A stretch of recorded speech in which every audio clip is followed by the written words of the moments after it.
የኛን ሀብት እኮ ማንም እየተጠቀመበት ነው።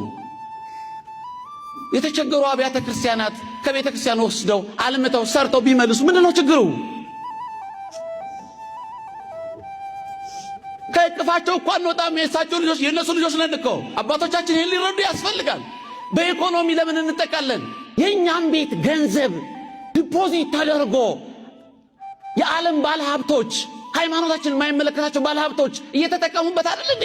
ይህች ቤተ ክርስቲያን ያላትን ሀብት ለራሷ ተጠቅማ ለልጆቿ እንድትተርፍ ለምንድነው አባቶቻችን ይህን ጥያቄ ሰምተው ቤተ ክርስቲያን በምትችለው ባቀደችው ገንዘቡን አውጣ እንድትጠቀምበት የማይደረገው?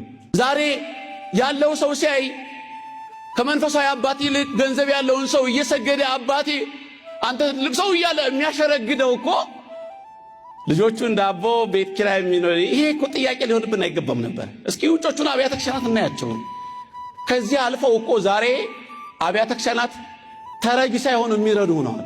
የገንዘብ ገደቡ ተነስቶ ቤተክርስቲያን እያንዳንዷ ቤተክርስቲያን የምትጠይቀው ገንዘብ ካላት ብድር ወስዳ ስራዋን እየሰራች ልጆቿን ለተልእኮ ብታፋጠን መልካም ነው የሚለው ቢሰመርበት ብዬ አስባለሁ።